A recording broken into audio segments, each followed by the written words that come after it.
Hello, everyone, and welcome to another K6 Office Hours. I'm Nicole van der Hoeven, and I am with two of the newest team members that we have at K6. Leandro, you've already met because we just met him last week. We had him on the show. Hi, Leandro. Welcome back. Hola, hello everybody. Welcome and welcome back to everybody else. I hope we have a lot of returning audience, and super happy, thrilled to have an opportunity to keep contributing here. Let's do this. And today, for the first time on Office Hours, is Théo. Théo, you want to introduce yourself? Yeah, bonjour, bonjour. I'm going to do it in my own language too. I am Théo. I'm an engineer on the K6 team since 3 months something.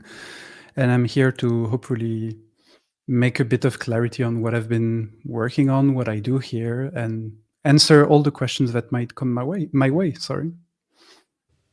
Hey, I never actually got to introduce myself in my own language, but we don't have a word for hello. So, kamusta? Ako si Nicole. My native language is Tagalog, which is from the Philippines, and Leandro's is Spanish, and as you've seen, Teo's is French, and we're all here speaking to you in English. So, pretty multicultural. Hi also to Naveen Kumar and Mark Tomlins, who are both saying hi to us in the chat.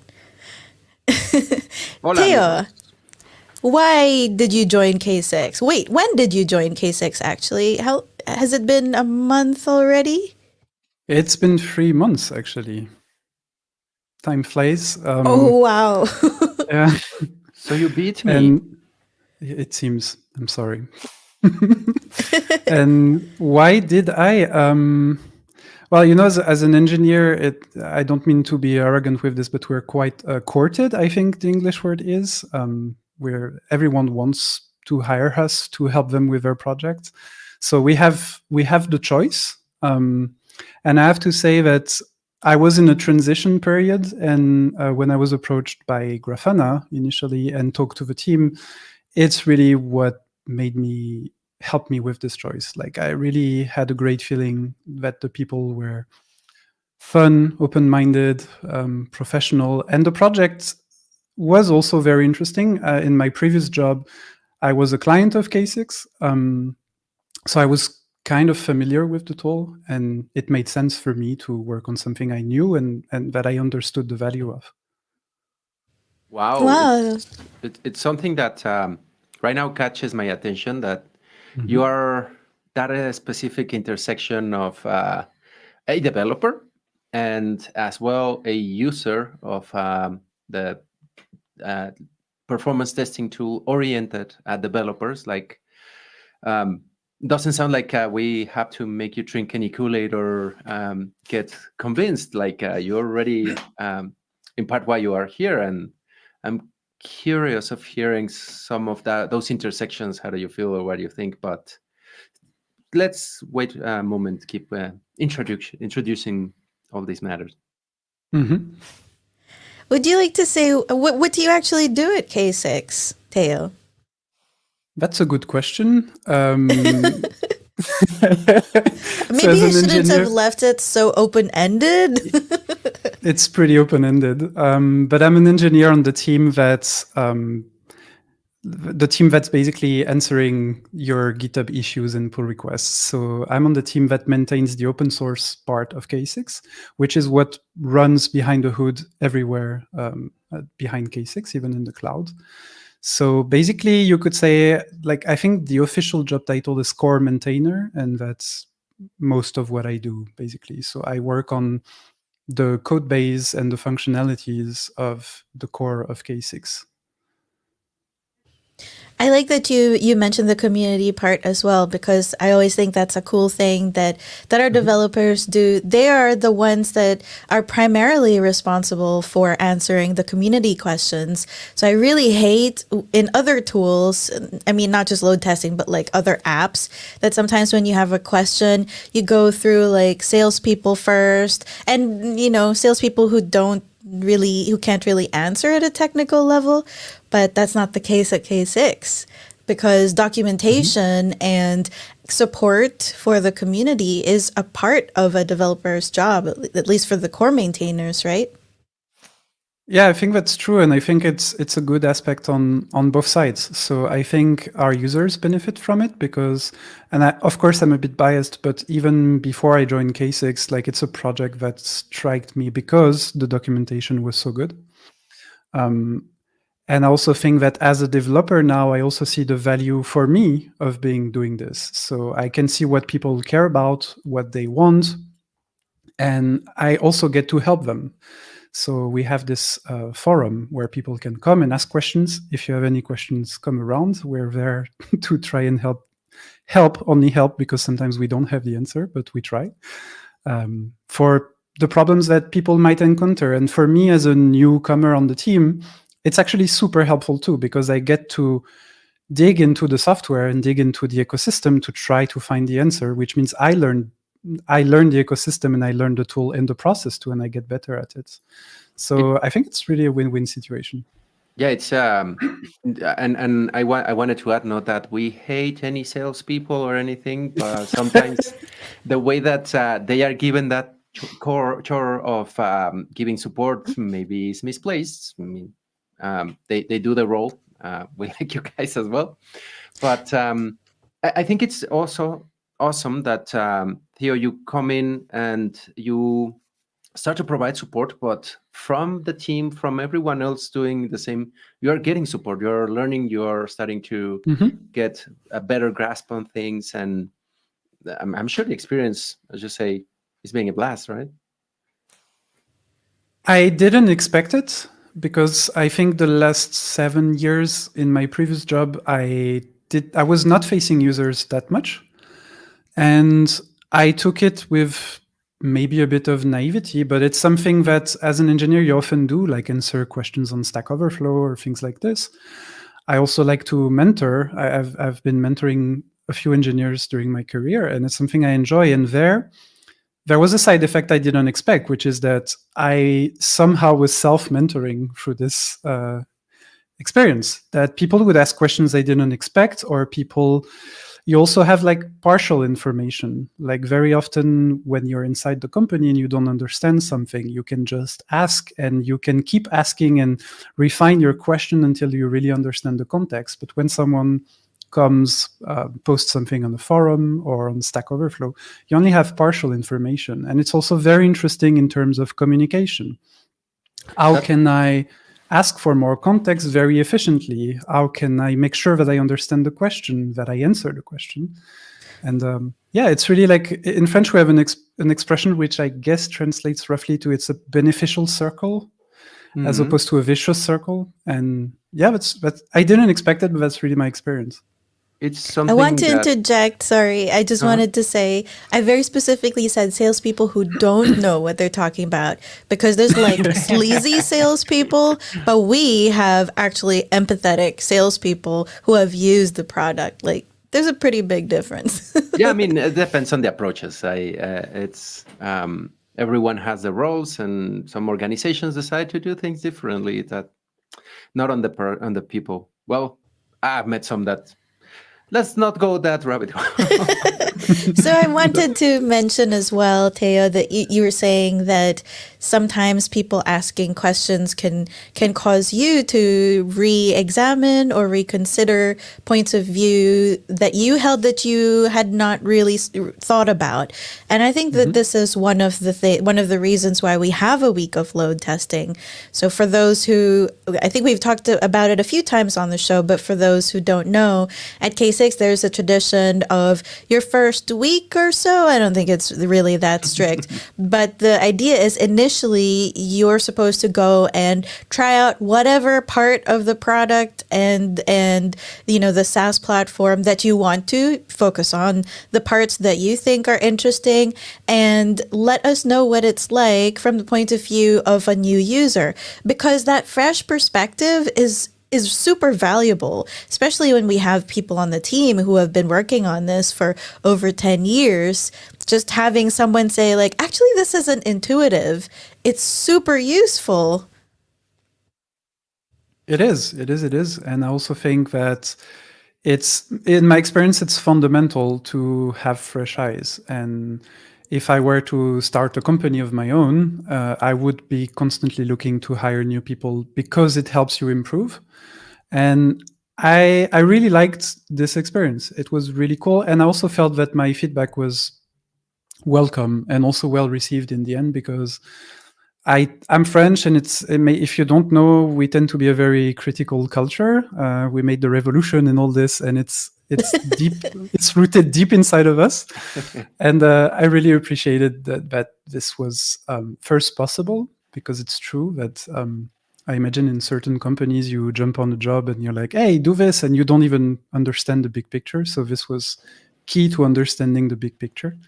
And also, I really appreciated the opportunity to be able to just poke around and find things that I don't understand that somehow down the road might contribute to make the product better. And it's something that, I can also attest to that, doing the week of load testing not long ago, where your feedback is actually welcome, your criticism, like it's something that, I think this, is it okay if I say it? You won't get in trouble. It's very welcome. Is it's feedback. It's a criticism that is going to be taken action on. Super valuable. And funny enough, on your side, that it's, I believe, something that it's gonna be part of your work. You're gonna take on those feedbacks, and a great thing that I think, you find something you don't like or that you think that it should be improved, go and do it. It's your job, or it's what you're here for, right? And you may need to learn, you may need to understand.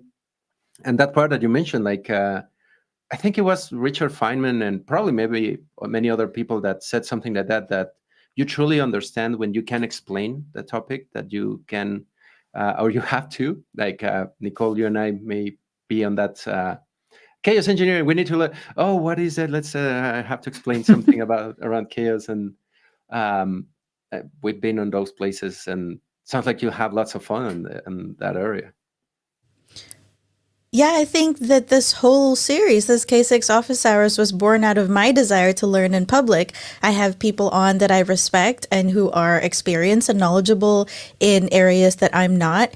And I see this as an opportunity to ask all the very basic questions that I might not otherwise get to ask. And then, they say that it only takes an hour of learning something or studying something before you're considered an expert by somebody who doesn't know anything at all about that. No, you can't go and compete with people who have years of experience, of course, but it does make a big difference when you know nothing and then suddenly you've been researching it for an hour or something, right? It's all about improving.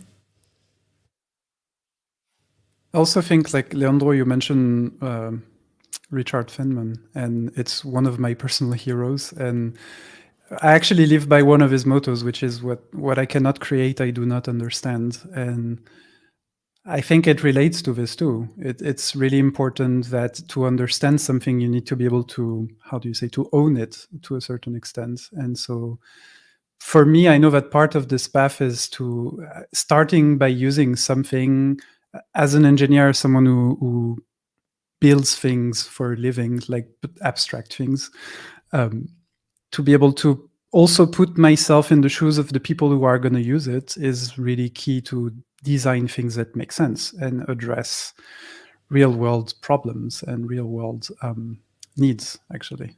And the week of load testing was great for us. So what were your first impressions of K6? And you don't need to sugarcoat it. Well, I don't need to sugarcoat it because, very frankly, as someone who has used a few SaaS platforms in the past and open source tools, and built a few of those also, I can say it's really, really good. And I really don't mean it as like sugarcoating, like you say. I sincerely think that because from the first step on the website to actually tackle somewhat complex scenarios, it's, I would say, 90% of the time really, really easy to go through. Like, it's super well documented. And There are a few. I know there are a few load testing tools out there, and I have barely any experience with any of the others. But I know that I never used them because you just don't get it. It's like, or it's a very advanced tool, and which requires you to learn a meta language or to understand how the tool works. And at least at the first steps, K6 doesn't necessarily require you to do that. And I know that for me as a day-to-day engineer, when I'm out there with a problem to solve, I'm not looking to gather more problems to solve. And very often in my experience, when a company grows and has more and more needs, what happens is that you make trade-offs. And one of the trade-offs is, what can I pay for so I don't have to care about this problem anymore? And it's a situation I've been in the past, and K6 won because it fulfilled this promise. It's just like, I can basically pay for it, and it's going to do exactly what we need it to do, and we don't have to invest too much time into it, because time is more valuable than money in this kind of situations. Yeah. What about K6 OSS, since that's what you're primarily going to be working on? Were there things that you immediately were drawn to or interested by? Any glaring defects?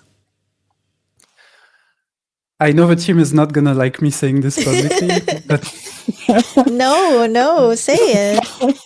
no, for me, the main drawback of K6 OSS is the code feels complicated, and you can see the depth once you start looking into it. There's quite a bit of technical depth, in my opinion. That's really my perspective. I'm not saying I'm absolutely true, but my experience is that there is quite a bit of depth. I can see it. And I know the team is aware, and I know that we have plans to somehow go around this and find ways to improve on that. But that's really the thing that it was not painful, but that's the thing that drew me back a bit in the beginning.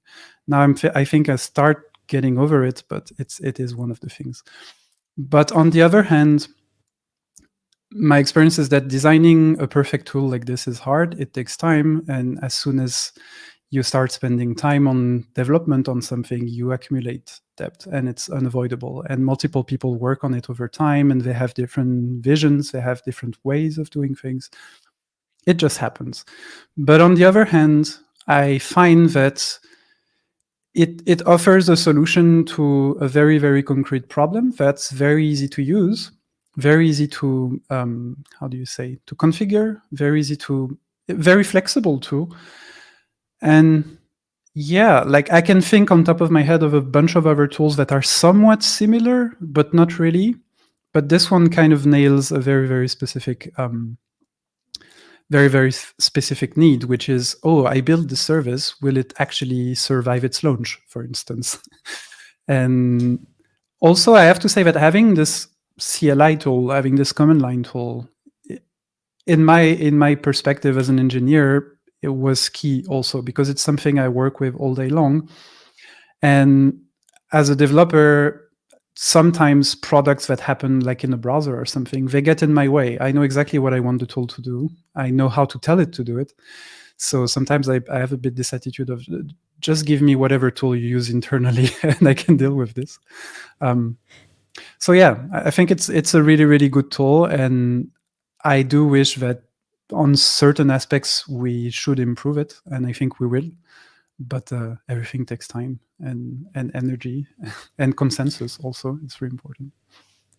It's actually it's actually very encouraging for me to hear that you think that it's complicated, because as you know, I've looked at it and I've very quickly gotten lost, but I am a baby gopher. So it's kind of nice to know that like it wasn't just me. An expert can also think that that it's complicated. And it's awesome on one hand that you are very aware of how wide the challenge is, that the tool will keep growing, keep mutating in what is needed, what are the priorities, or what are the main things. And another one that catches my attention right away, I think sounds like we all agree, the tool may get complicated if you are aiming at doing complicated things. That's where I personally feel that that's not where we should be moving to, complicating our automations a lot. Sadly, where many of us come from, it's a great observation, because that's another barrier, right? If you are used to, oh yeah, a billion steps script, an automation that I have to create, and I wouldn't dare to even think of doing that in K6. It's but what you say, it's beautiful if you just need to hit your service quickly and integrate it into your pipeline. Goes right away. So and that decision, should we easy up the process of making complicated scripts? An interesting topic to discuss, right? I think it's really... Sorry, go ahead, Nicole. Oh, you go ahead. No, it's to be also transparent, it's a discussion that seems to happen quite often internally. And I think there's a balance to find between what we call UX, like the user experience, how simple or intuitive is a piece of software or any tool really, and how we can also support that with the design of the software itself and of the service itself. And my experience is also that in programming has kind of matured in the last 15 years I've been practicing this job, in the sense that this becomes more and more apparent. And when you were talking about it, I realized that it's like it's as if we were building a boat as we were actually sailing, and the boat becomes bigger and bigger, and somehow you have to find design choices that allow it to become bigger, but maybe preserve the same speed or be easy to steer still, which is not a given. And my experience is that the more and more abstractions there are, the more and more features there are, the harder it makes to make a decision. So the harder it becomes to design it. Building it is always difficult because you always have so many things to keep in mind. But what becomes really interesting is the design part. And I also think that that's why I mentioned consensus, and especially in the teams that's growing and where you have more people with a diversity of visions and understanding of problems that join a certain project. It's a strength, sure, but it also makes the other end of making the right choices also for the users harder and harder, but also much more interesting. I loved your analogy of the boat, where you are on it, you are building it, and adding up to it. My impression is that you may have started on that boat in a lake. Now you're on a river, and everyone needs to boat and see, what do we need to put together now? Probably we don't need an anchor anymore because we're not in a lake anymore. We need something to row. I don't know. It's a very good analogy. I like your perspective. So one of the things I know you've been interested in and working on since you got here is scheduling. Can you tell us what that even is in K6? Okay, so big disclaimer, I'm absolutely not a specialist of K6 scheduling so far. Maybe someday. Oh, you mean in 3 months you don't know everything there is to know yet? How dare you? I understand the theory, but I'm not yet a specialist of how it actually works. In general, what scheduling is that when let's say you build a program, and your computer, what we call an operating system itself, is a program. And it's a program that basically is like a big switch, and it keeps switching from one application to the other. And because it does it really, really fast, you don't see it because your screen refreshes maybe 60 hertz, so 60 times per second. You don't see the switch, but under the hood, it's actually switching. And so to be able to decide what should I do in priority, there is a step that's called scheduling. Scheduling means I have, really from a theoretical point of view, is I have this amount of time, I have all these things to do. How much should I spend on each task, and what should I do in priority? So that's the rationale is this. That's what scheduling is. And K6 does scheduling too, because what we ask K6 to do when we say run this test script is, let's take a very, very simple example and say I want 20 virtual users for 30 minutes. We basically ask K6 to perform tasks which are send the request, perform my script, and start sending the request that I've put in my script from 20 different point of views. That's basically what it does. And so under the hood, what K6 needs to do is understand what a task is and decide which task to do when, to make sure that there's 20 tasks happening in parallel or in somewhat parallel fashion for 30 minutes. So you can think of scheduling this way. But of course, K6 also has other strategies that are available. And for instance, I've been working recently, or more digging recently, with Oleg, also a new colleague on the team, into a scheduler. We call them executor, but under the hood, I understand them as a scheduler, which is called the constant arrival rate executor. And the rationale of this is, instead of thinking I want 20 users, is saying I want to receive 500 requests per second. And so there, K6 has to decide, how do I perform that? So first, how do I understand what that means? How do I draw a strategy? And then how do I execute this strategy? And so that's basically what a scheduler is in K6, if that makes sense.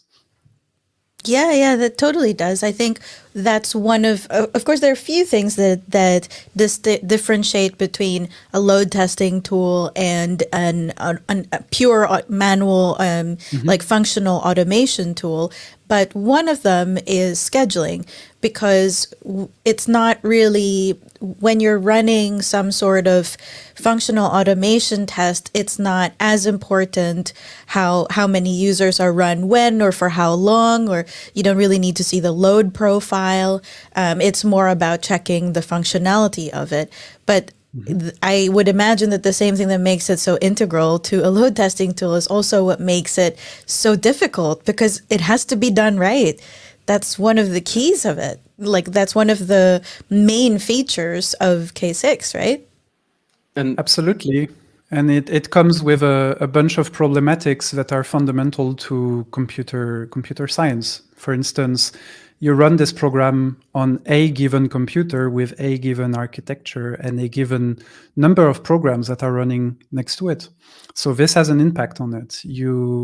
Our program, K6, is written in the Go language, and Go has its own scheduler. So Go decides already by itself, when do I do what? And we have to deal with this. And on top of that, you have networking. When I shoot requests, they might take a certain amount of time, and this time might not be constant. So how do I adjust to that so that I still fulfill my promise? So we have a good question from Mark. He says, task scheduling is inherent in Go, or did you build additional things in the code to enable it better? So once again, I'm not a specialist enough to answer that question. What I experienced already is that the Go scheduler comes into play very often already through the few examples that I've been through. So the few issues that we've been looking into, we already hit that wall of, okay, the Go scheduler comes into play now. What do we do? But we also have a whole set of abstractions, at least that's my current understanding. We have a whole set of abstractions internally that are helpful to actually make a somewhat scheduling that's performant and relevant to what we do. But if I understand the question correctly, or at least the way I understand it right now, my answer would be that we do rely absolutely on the Go fundamental features that are channels and Go routines and things like that, so that we are able to somewhat perform the scheduling of the K6 operations. Go on. I just wanted to add quickly something that I pick up from what you're mentioning, and these differences with the scheduler rather than what was traditionally used or thought of about load testing tools, which I have some conflict. This term of the virtual user, which is still laying around quite a bit, which used to be useful more or less when we had those monolithic solutions. But now that we are oriented more on services, microservices, we're spread all over the place. The focus should be more on, as you mentioned, that throughput, that number of hits that we do to each service, each component, each element.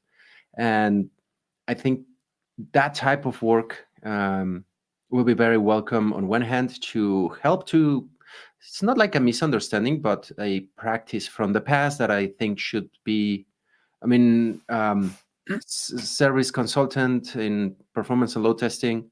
It dropped me notes every time that I got, how many users can my system handle?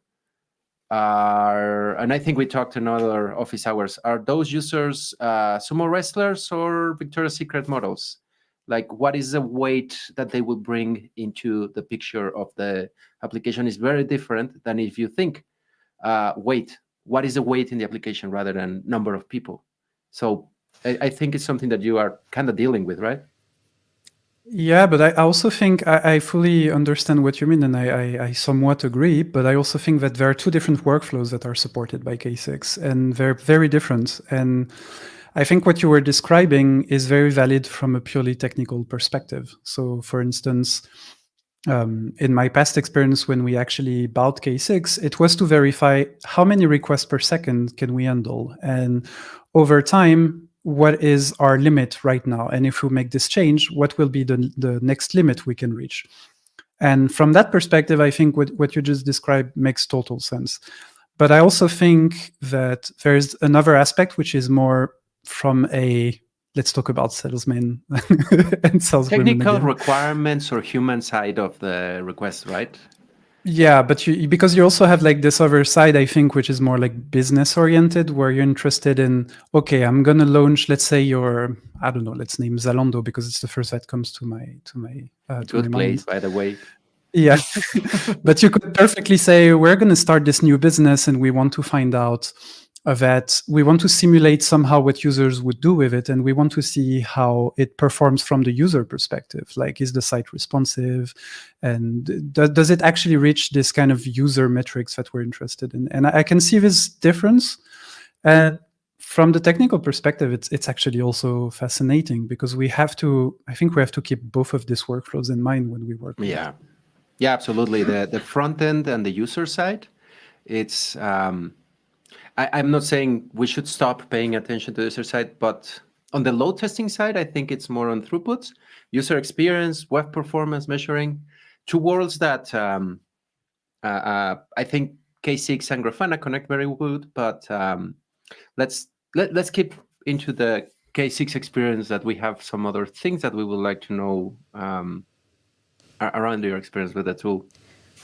I also wanted to mention, while we're on the subject, still on the same question, while we're on the subject of scheduling, I think that this was one of the reasons why Go as a language was selected for K6, because it was previously in Lua, I believe, and the choice of Go was intentional, and that's because Go is pretty performant, unlike other apps that make use of, like, when we talk about virtual users being an ambiguous measure of throughput, one of the reasons is because every load testing tool may measure it somewhat differently. Like, is a virtual user a kernel thread? Or is it, in our case, like it's a Go routine that is more of a user space thread and not a kernel thread? There is also that Go scheduler that you mentioned, Théo. It coordinates these Go routines and how they're placed on the kernel threads, which means that when there's a virtual user of K6 that has a sleep on it, it doesn't mean that entire thread is stopped in execution and is just waiting. Like, there's no idle time for that. The Go scheduler does a bit of magic to kind of play like a traffic cop. That's how I imagine it. It's like, okay, well, you're sleeping for now, but while you're sleeping, why don't we, use that processing power to do this other thing that also needs to get done? Is this Joe? Oh, wait, no. Perf Bytes. I wonder who this might be. Go is a fantastic choice for running load, as also Locust IO on Python. I actually love Python. I know Python more than Go, but I'm getting used to Go. I'm a baby gopher. I mean, Go is perfect for this workflow. Indeed, it's in my opinion, it was designed for this kind of workflows where you're basically looking to saturate the CPU or the I/O. So it's made to do many things to optimize the usage of resources. It has other drawbacks because it's a garbage collecting language. So once in a while, it's going to stop. It's going to stop and try to grab his babies and figure out who should stay and who should go to sleep. But yeah, indeed, it's very, very good at this.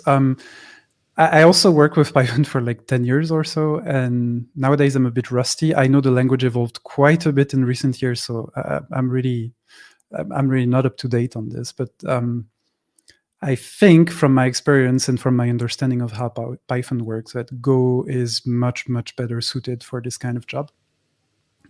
One could argue that, for instance, we could use Lua or Python instead of JavaScript for the actual scripting part.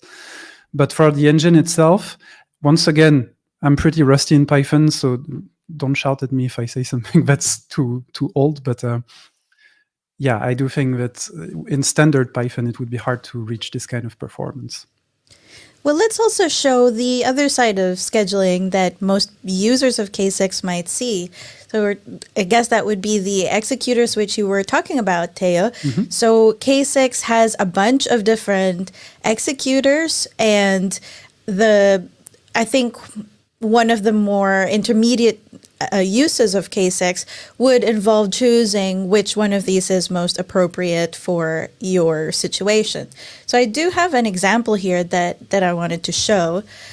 This is a K6 script, and I've defined 2 scenarios, and I'm actually using 2 different executors. So this executor, this happens to be for the main function. This is the actual load testing part. And I'm saying that I want it to be run using the ramping vuse executor. What that is it allows me to set how many virtual users I want according to time. So this says that for the first 1 minute, I want it to go from 0 virtual users to 30. So this is the ramp up. So it's increasing at a constant rate until it hits that 1 minute. And at that point, there should be 30 virtual users. And then for 5 minutes, I want to hold that load of 30 virtual users. And then after that, it stops. Now, this is not a full load test. I did this because I was doing this live, so I wanted it to be somewhat faster. But you can play around with that. Now, this is a pretty typical load testing type scenario. Now let's look at the chaos one, because this is not a load test. This is actually using XK6 Chaos, which is our chaos engineering extension that kills a certain pod. In this case, it's a pod with the name app in it. Now that's not the sort of thing that I really wanted to run continuously, because normally the standard format of a load test is it iterates through the entire script for the duration that you set. But I only wanted this to happen once. So I used another executor that allowed me to set the number of virtual users and the number of iterations, because I didn't want to be constantly killing, constantly terminating a pod in Kubernetes. So this is one way that you can use those executors to be able to define a scenario that is exactly right for whatever you're trying to test in production. You can vary it in load profile or number of virtual users, or we have some that lets you set it in requests per second or number of iterations. There's so many different choices, and you can really go and explore to your heart's content and find a workload model that fits your needs. So what is going on under the hood in K6? I mean, this is really cool to be able to do this, but I imagine that it's difficult. How does K6 know? Does it keep track of time internally? Is it checking local time? How does it happen? So in all honesty, I don't have an answer to this, like a full-blown answer that I could be absolutely certain about. Because it's really one of the most, in my opinion, it's really one of the most complex parts of the code base. But it is something we have been working on recently, because when we actually test this, so for instance, I can't tell you how we make this happen precisely because I don't know it yet, but I've been working on recently making sure with tests, so when we write software, we also write another kind of software that verifies that our software behaves the way we want it to. Like a test for the test tool. And you could see it this way. I always find it really interesting to think of a program that verifies another program, because that's basically what we do. We try to write some sort of proof that what we tell the program to do ends up happening. And so with Oleg, this other colleague I mentioned, we've been working on this recently because we noticed that the test code that asserts that the scenario that you've shown, for instance, behaves the way it behaves, sometimes would fail. So when we have our automated test suite that runs, and we tell it, well, look, it's supposed to run for 1 minute, and it has to stay at 30 virtual users. Well, sometimes certain operations would take too much time to happen. So we would expect each operation to happen every, 20 milliseconds. And for some reason, sometimes it would happen every 30 milliseconds. And that's what we looked into, and what we found out basically is that like time is very important in K6. And if you think of K6 as some sort of logical tool, time is somewhat the main dimension that we care about, which is a certain amount of action would be your y-axis needs to happen in a certain portion of the x unit. So in 1 second, this amount of operations need to happen, or in 20 milliseconds, there needs to be X operations that happen. And so it's something we've been looking into, and time beyond the actual configuration is really the critical path in the application. And it's something I've observed firsthand through investigation of these tests that fail for somewhat apparently no reason when you look at it. It's we call them flaky internally. I think that's the English term for this. And it's something a good point for performance load testing tools, where milliseconds can make a difference when you're trying to get these measurements to generate things with precision. And I think it's a great contribution that you and Oleg, was it? Who are working on improving this, to making sure that, hey, I put it to ramp up in 1 minute, and I want them to behave exactly for a given scenario, that they are reporting exactly the good response time, or some of those situations when you need, 10 virtual users or threads from the comments to hit exactly at the same time. Okay, is that doable? And the precision to milliseconds here counts so much. And it's another discussion on some of those differences, that other tools will tell you, yeah, it responded in 10 milliseconds. The other would say it's 5. That's 100 or 50% deviation. Who do we pay attention to? It's critical. Yeah, and what we try to make happen is to make sure that on our side, on the development side, if this kind of issues happen over time, they don't go unnoticed, basically. So this, I just also wanted to show what it looks like in K6 Cloud, because this was a version of the same script, but I made it because in the script I have the chaos part to start 3 minutes into the test. In the real test, I made it longer, so I think I made it 30 minutes after the ramp up. And it's really cool because you can see exactly when that app pod was terminated. And that's one of the reasons why it's so important to be able to trust that when you instruct a load testing tool to execute something at a specific time, that it actually does that. Because if I wasn't sure when it had happened, I mean, I can guess, but I wouldn't know with certainty. Maybe that actually happened earlier somewhere here, and this is some other effect that I would have to investigate. You know, it can mean the difference between knowing what caused a weird result in a weird dip or spike in the graph, and having absolutely no idea.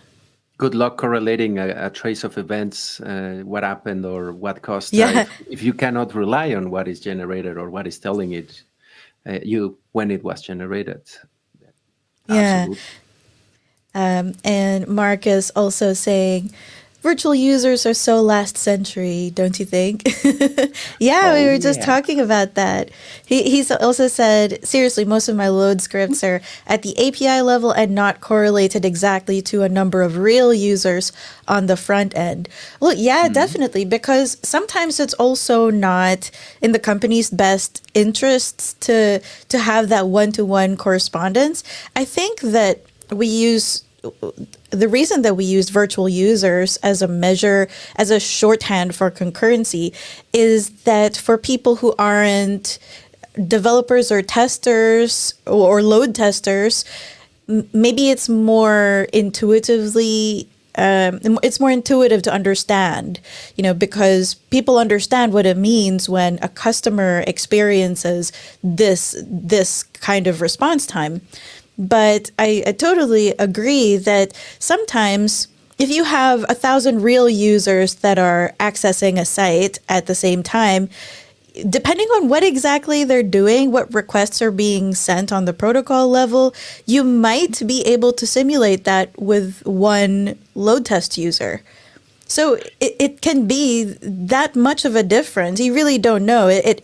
There's so many things like think time that might affect that as well.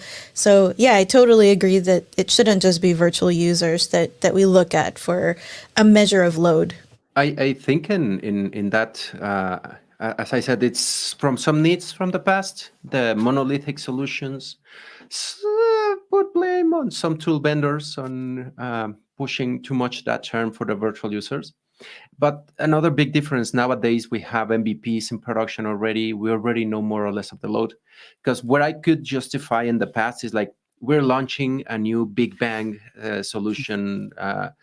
Billions of users will jump into it right away. I want to know, okay, how much are each one of those users going to be hitting each component, each model, each page? Because we didn't have services or that much of components before. Well, let's try to simulate a user. That's the best way that we can when we're about to release something big. But nowadays, in theory, you already had your MVP, was tiny, your user base has been growing little by little, you can more or less simulate. And as Mark say, what you get is mostly how many times each API has been hit in your regular utilization, and you can focus on those numbers. So yeah, the mindset is should be changing a little bit, but I agree. The mental abstraction for the rest of the team at times is difficult, especially when I love a diagram that Robin shares where your solution is not this box anymore. It's like a planet connected with services all over the world, and it's madness. I also think that so I was confused by the concept of virtual user when I first encountered it, but that's also probably allegedly because I was not that familiar with load testing, not as much as you folks. But on the other hand, speaking from a more API designer perspective, I somewhat disagree with the statement that everything is about APIs and so on. I think it's very valuable to be able to somehow emulate certain workflows. Maybe we could call them workflows. I don't know. But because it's not so, it's first, not all companies are doing microservices. I can wholeheartedly disagree with that. And microservices are fancy and so on, but in practice, they're hard to do. And I know a lot of projects and companies who just refuse to do it. And that's okay. I was one of these persons. But also, I think it's from a more developer perspective also, not just like people who are not too technical. There is a benefit in finding out like, these are the workflows we expect from our users. And let's see how all the pieces of the system somehow interact with each other and how they hold with each other. Because I think it can also be very beneficial in finding out new issues you didn't anticipate. Because maybe when these two actions happen too many times at the same time, roughly at the same time, there's a special state you didn't foresee that happens. So there seems to be quite a bit of history with this virtual user topic. So I don't want to step on anyone's toes. No, and vice versa. It's not that everyone in the service world, because yeah, as you say, we're still in a hybrid world where we may have many organizations which are we have almost no services in our solution, and we still need to load test it. Yeah, there you go. And others that half of our solution is a monolith, and then we are starting to spread some services, and we have partners, providers that we have some others, and it's a big bag with a mix up of crazy things that you have to service both. That's a very good point. I think it also depends on whom you're reporting to, because I think that one of the primary functions of any tester is to communicate. And so with that goal in mind, if I'm talking to, senior management, I am going to talk in terms of virtual users, because that is the most understandable one. And it's not talking down to them. It just, nobody would understand that if they weren't also in the industry.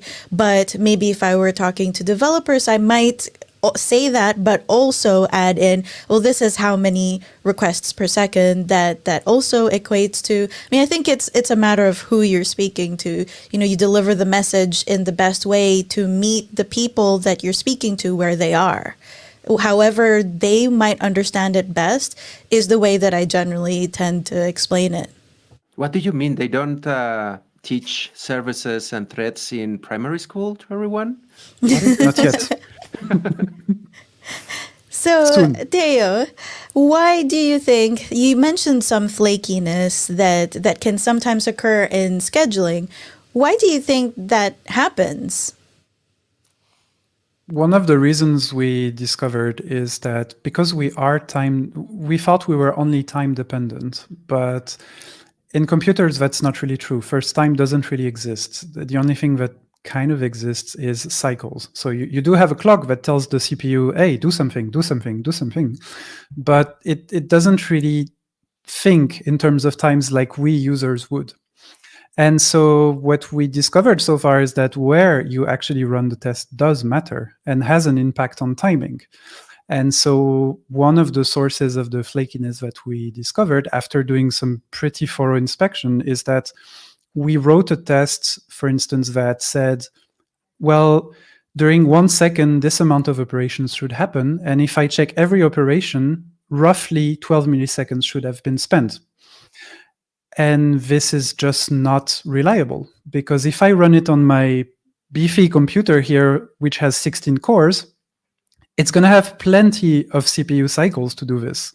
It's going to have plenty of bandwidth available to do the operation. But if you do it as it occurs on a CI machine, so on a continuous integration machine, where you have zero guarantee on the hardware, and well, you do have some guarantee, but let's say you have no guarantees on the load on the machine, you can't really make these assumptions anymore. So you need to find another way to prove that somehow the scenario that was provided is fulfilled, or as close as we can, given the scenario on which we run it. And I think it also extends to other use cases of maybe people who are less technical or less fortunate, like less rich, and maybe work on maybe less modern hardware. And how does that behave there? How far can we? What are the guarantees we can actually offer there? And what can we also? How can we let the user know if we can't offer these guarantees? And this is topics that we aren't yet working on explicitly, but it's kind of the connected topics that come out of this research. I think that this is one of the benefits of paying for some sort of SaaS platform to run your load tests on, because certainly when you run on somebody's cloud, especially if it's like a SaaS platform and for load testing, and K6 isn't the only one, right? But when you do, there is some level of convenience that you get because there are things that are just done for you, because normally these platforms have a more limited or at least an identifiable amount of resources that they always provision, and it is way more repeatable. I know at K6 we've done benchmarks to see how many users we can run on certain machines and stuff. That's just not something that you can do when you're just using K6 OSS and doing some distributed load testing solution on your own. There's just too many variables, so you're pretty much left to test these things on your own, which could still be worth it, right? But it does add more difficulty. Yeah, it does. And also, if you look at the SaaS, I think it also benefits from what we very fancily call the cloud, where we can decide which kind of machines, and we get some guarantees from the providers. So when you actually run your test, we can guarantee you that it runs in a certain environment that guarantees that we can fulfill the promise. There are some caveats to cloud platforms and so on, and one could argue that's not 100% the case, but still, there you have a normalized platform where we control the environment in which it runs and in the way it distributes. And also, I want to mention there would be, so as engineers, very often we tend to reinvent the wheel, and we're like, oh, this tool exists, then I'm going to distribute it myself so I save money and so on. But in practice, this is just not convenient. You lose time, you lose money, and it's much harder than it looks 99% of the time. So that's why we are here doing the job for you folks who would be thinking this. I have a bit of a different question for you, Théo. Completely different from what we've been discussing. I read your README and I was really interested in the fact that you are a very intuitive person. And intuition is not something that is very prized or even spoken about in engineering fields of any kind. Can you talk about how you see those two things being able to mesh well in a person with the skills that you have, multidisciplinary skills, and how do you think that makes you a better engineer? It's a really tough question, and I think you're spot on. Like we evolve in a domain where that's very rational and very scientific, and where you have to prove what you say, and you have to convince people with proofs, not convince people with intuitions. And fortunately, but one could say unfortunately, my brain is wired to have intuitions. I have a very, very hard time in general having sequential thoughts, like from A to B and from B to C and from C to D. My brain works more like a big graph. It's like I have an idea and then I have 5 ideas that just pop, and then maybe 10 more, and somehow my brain sees them, tries to find connection, and all the work of my brain is, how can I make connections? And that's what I call intuition. When as an engineer, very often I end up in a situation where I have this urge that this is the way we should go, or this is going to cause problems, but I can't necessarily prove it. I could, but I would have to spend quite a bit of time on it. But I just know. And I know it sounds very arrogant, but that's just what happens in my head. And I think it's a strength, because also the more experience I accumulated, the more backing there is to it, and the more confident in my intuitions I become. And also in my experience, the more the amount of errors I do is minimized over time. It's like AI. I'm like finding a perfect local fit. It just takes a lot of time and energy. But it is true that it can be hard to live sometimes, because I'm surrounded with people who are very rational and have very built and internalized thoughts. And I don't have this luxury, unfortunately. I think that you also mentioned something that is quite interesting, in that you are not bound just to hard data, or which I call it like the technical mumbo jumbo, or something that I'm sure that has helped you with management, because we're human beings. We developers tend to be a little bit more squared, but I think most probably it has helped you to have that different perspective, right? Well, I also have a background in, I think they're called social sciences, human sciences. I'm not sure. I studied philosophy and literature.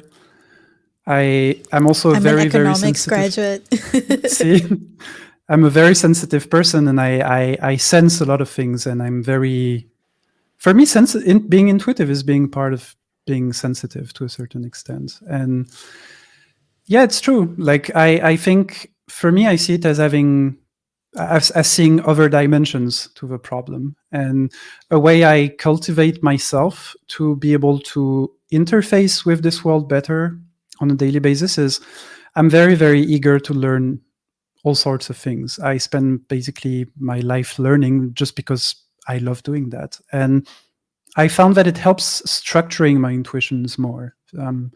It helps me find shortcuts when I have an intuition, I have already entry points ready to start a discussion that I can somehow navigate. But yeah, on a daily basis, it's not, I would say it's not the best work environment, domain for me to be in, but at a personal level, it's extremely fulfilling. So it's kind of a trade-off. I would say quite a mix of social studies, economies, development. We have quite a renaissance man here. I'm very, very happy to see that you have that great mix. I'm actually going to say something potentially controversial, but I actually think that the thing that distinguishes us as human beings from machines is not intelligence, it is intuition. And I think it is essential to being a good engineer, because if it were just a matter of following a set of steps, then we could have machines doing that. We could have monkeys doing that. What makes an engineer a good one is the ability to create mental models out of seemingly disparate things. It's to apply, to make feats of logic that a computer might not have made. That is something that we need to be careful of, because it can lead to cognitive biases. But I also think that it is in the connecting of things that humans are actually needed, because it's not in remembering and it's not in executing, right? Computers are better than us in both of those. It's in the creative part of development. That's if development were completely about logic, I would not be in this field. But there is an act of creativity in every load test and in every program. And I think that somebody who is just like, okay, follow the steps, that's pretty boring. The difficulty is in making that intuition informed. So you're not just like, pulling something out of the air. You're training that intuition. You're honing that intuition from giving it good input from experience and from reading other people's experiences. Yeah, and I also think, we've had discussions internally, but I had this discussion for the last 15 years about what seniority means, for instance. Like, what makes me a senior engineer compared to a junior engineer? And it's a tricky question, and it's also not such a comfortable position, because I think the more senior you become, the more intuition you have, and because the more you know that you don't know that much, actually, and there is so much more to learn. And I think it kind of relates to what you were saying. And on another note, I've been digging a bit in AI recently, because I think I found an entry point that makes sense for me. And it ties into this question, because we call it artificial intelligence, but when you look at it takes the term intelligence very verbatim, very literally. It's information, it's artificial information. It's like designing a system to somehow recognize a pattern most of the time, but you could argue this is what intelligence is about. I think there is more to it. But we basically train some intuition, but it's a very specialized intuition. It's not flexible, and it cannot yet, at least, maybe someday, hopefully, that and travel through 2 other galaxies, personal dreams. But it's not yet able to be creative, like you say, in the sense I understand it as being able to make a decision that's not absolutely rational. Make a decision because you accumulated experience. I read in the chat, like you recognize patterns in a way that led you to take a decision or go in a direction that might not look like the right one in the first place.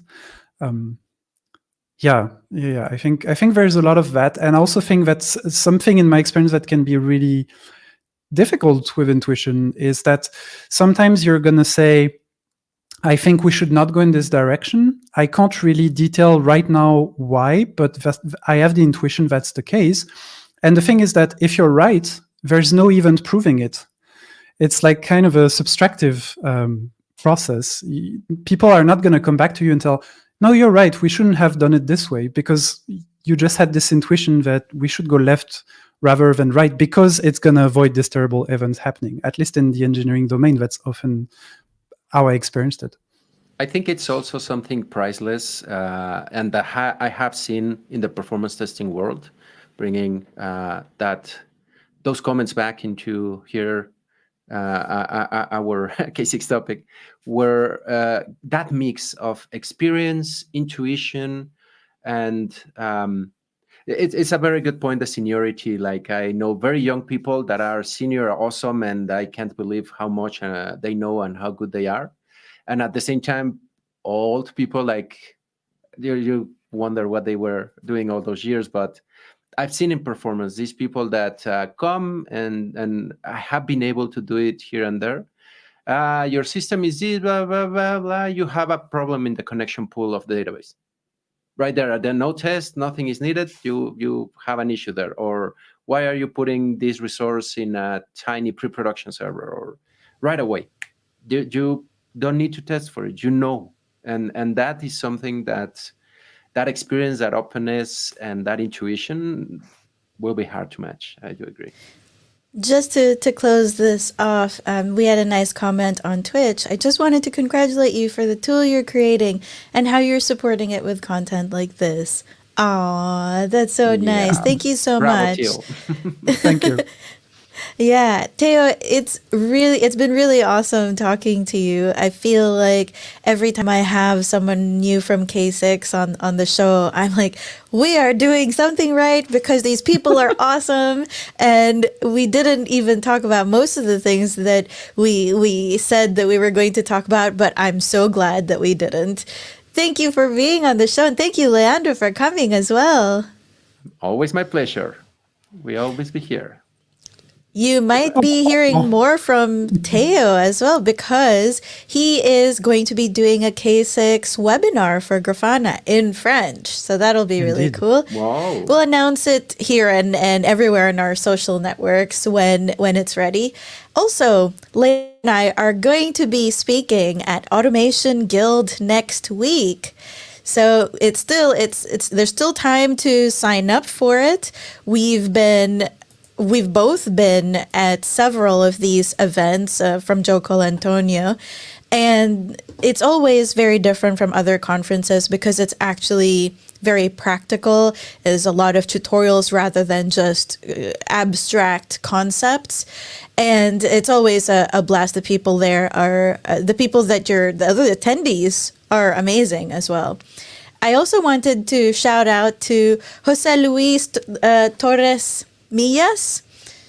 Did I get his last name right? He has a lot of them. Jose Luis Torres Millas. I think so. Anyway, Jose has been a friend of K6 for a long time, and he is a champion of K6, honestly. And he's been speaking about K6 without working for us. Like, he's just doing this on his own bat because he finds it cool. Yeah, he just loves the tool. And we are actually awarding him one of our spare tickets for Automation Guild. So Thank you, Jose, if you're seeing this, for being such a champion of K6. We do really appreciate it. And we appreciate users like you. Thanks for your contribution to the community. Gracias. Yeah, muchas gracias. Oh no, I'm saying gracias like the Spanish do. Oh, Théo. No, that's because I was talking to one of our Spanish K6 people. Anyway, thank you everybody for watching. Have a good weekend, and we'll see you next week. Bye. Take care, everybody.